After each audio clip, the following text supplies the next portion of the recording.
Laging nagpapadala ng magkakasalungat na pahiwatig si US President Donald Trump tungkol sa layunin ng digmaan kontra Iran, kaya mahirap malaman kung kailan siya titigil. Noong una, sinabi niyang walang kasunduan sa Iran at hinihintay niya ang pagsuko ng Tehran. Pero kalaunan, sinabi niyang ang pagsuko ay maaaring simpleng paghina ng rehimen sa Tehran. Marami ang nagpasya na layunin ng digmaan ang tuluyang pagbuwag ng rehimen ng Iran. Pero si Donald Trump ay nagsasabing wala siyang laban sa mismong rehimen at hinihintay lang niyang makipagkasundo ito sa mga Amerikano. Kamakailan, idineklara ni Trump ang tagumpay na parang lahat ng target sa Iran ay nawasak na.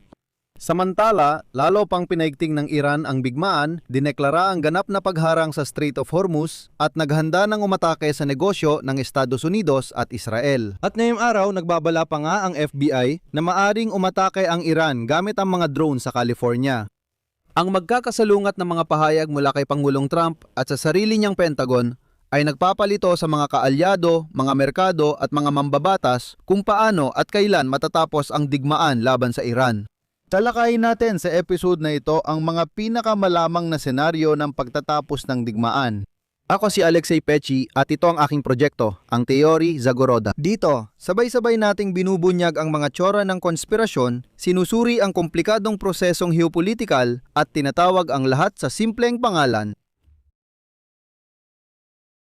Bawat linggo na walang solusyon ay nagpapalala sa mga problemang pang-ekonomiya at kawalang tatag, kaya tumataas ang politikal na kahalagahan ng sitwasyon para kay Donald Trump sa nalalapit na midterm election sa Kongreso ng Estados Unidos. Noong Lunes, sa taon ng pagpupulong ng mga Republikano, sinabi ni Donald Trump na nanalo ng Estados Unidos sa digmaang ito, ngunit hindi pa raw sapat ang tagumpay. Ang pahayag nito ay ginawa ilang oras lamang matapos niyang sabihin na ang digmaan ayon sa kanya ay halos tapos na. Pagkatapos nito, sinabi ng kalihim ng depensa na si Pete Hegseth na ang susunod na araw ang magiging pinakamatinding araw ng mga pag-atake sa kasaysayan. Sa madaling salita, nakakalito. Kaya pag-usapan natin ang posibleng mga senaryo ng pagtatapos ng digmaan sa gitnang silangan. Kaya, unang senaryo. Ipalagay natin na nagkaroon ng kasunduan tungkol sa tigil putukan at sa nuclear program ng Iran. Isa sa mga pangunahing layunin ni Donald Trump mula simula ng Operation Epic Fury ay ang pagtigil ng nuclear program ng Iran. Ilang araw bago magsimula ang digmaan, nagsagawa ang Iran at Estados Unidos ng 3 round ng direkta o didirektang nuclear na pag-uusap sa Geneva. Ngunit sa huli, napagpasyahan ng mga sugo ni Donald Trump na hindi seryoso ang Tehran sa kasunduan. Noong Lunes, sinabi ni Donald Trump na sa muling pagpapatuloy, posible ang muling pagpapatuloy ng mga negosasyon, ngunit nadismaya siya sa pagpili sa hardliner na si Muitaba para sa posisyon ng kataas-taasang pinuno matapos ang pagkamatay ng kanyang ama. Bagaman dati, paalala ko lang, sinabi ni Trump na wala nang magiging negosasyon pa. Ngunit may hindi pagkakatugma rito dahil isang araw bago ang mga pag-atake, sinabi ng mga tagapamagitan mula Oman na pumayag ang Iran na huwag mag-imbak ng enriched uranium at tinawag na posible ang kapayapaan. Hindi tiyak kung paano maaapektuhan ng digmaan ang mga susunod na negosasyon. Ikalawang senaryo, modelo ng Venezuela. Tinukoy ni Trump ang Venezuela kung saan inaresto ng Estados Unidos ang Pangulo na si Nicolas Maduro noong Enero at nagtatag ng ugnayan sa kanyang kahalili ang Vice-Presidente na si Delcy Rodriguez bilang waran para sa Iran. Noong parehong Lunes, sinabi ni Donald Trump na sa kanyang palagay, nagkamali ng malaki ang Iran sa pagtatalaga kay Mojtaba Khamenei at iminungkahi niya na maaring hindi magtagal sa kanyang posisyon ang bagong kataas-taasang pinuno. Ngunit kung magiging realistiko tayo, dapat tandaan na bukod sa aspektong geographical, may mahahalagang limitasyon ang paghahambing sa Iran at Venezuela. Sinasabi ng mga eksperto na ang pantutulad sa Iran at Venezuela ay nagpapalabo sa pag-unawa sa estruktura ng kapangyarihan sa Islamikong Republika ng Iran. Ang rehimen ay tumagal ng 47 taon. Санкций, войн, внутренних восстаний. Pinatatag nila ang posisyon gamit ang militar, reliyon at pampulitikang institusyon na nilika para manatili kahit magbago ang lider.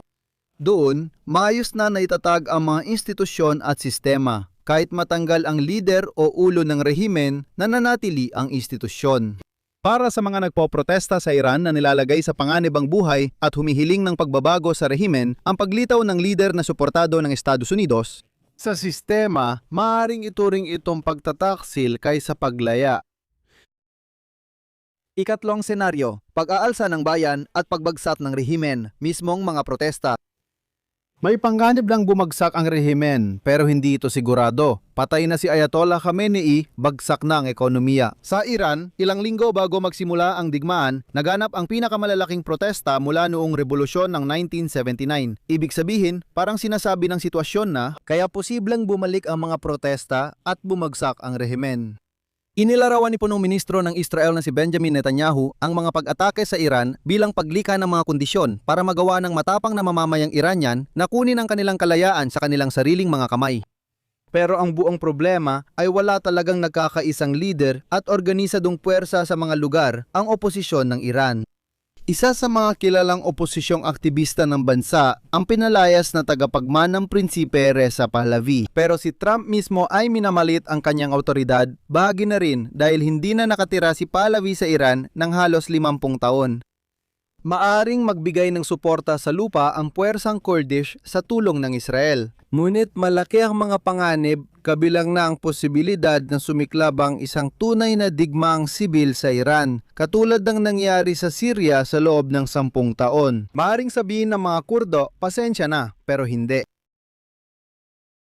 Ang ikaapat na senaryo ay raid ng US Special Forces sa nuclear pasilidad o limitadong operasyong militar sa Iran. Kamakailan, iniulat ng Axios na pinag-usapan ng US at Israel ang posibilidad ng pagpapadala ng Special Forces sa Iran para protektahan o sirain ang mga imbakan ng highly enriched uranium.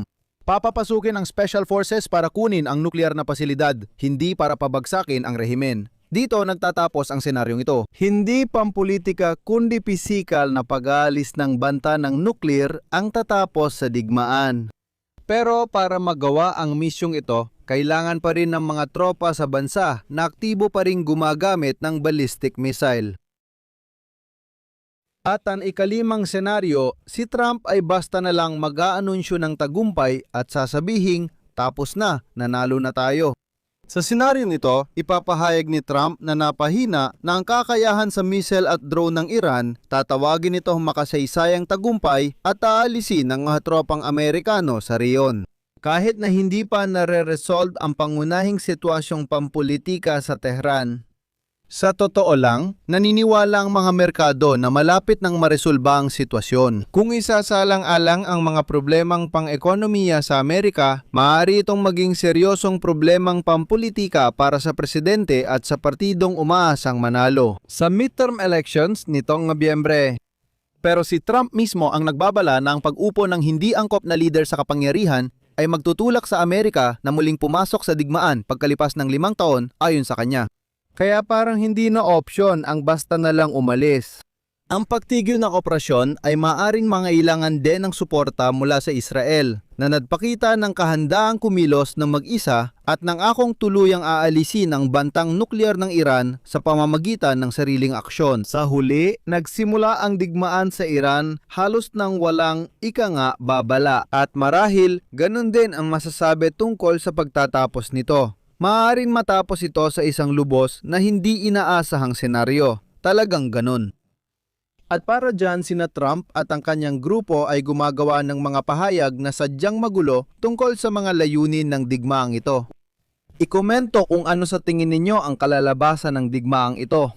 Alam kong haka-haka lang ito at nagpapalitan lang tayo ng opinyon. Kaya isulat ninyo ang inyong mga opinyon sa mga komento sa ilalim ng episode na ito. Mag-subscribe kayo sa channel, pindutin ang kampanilya at huwag kalimutang mag-like. Kung naging kapaki-pakinabang ang episode, sana suportahan ninyo ang YouTube channel na ito sa pamamagitan ng pinansyal na tulong. Sa pamamagitan ng kahit anong donasyon o bayad na subscription, gamit ang mga link at detalye sa description ng video na ito o sa QR code na makikita sa inyong mga screen. Iyon lang po, ingatan ninyo ang inyong sarili. Paalam sa lahat!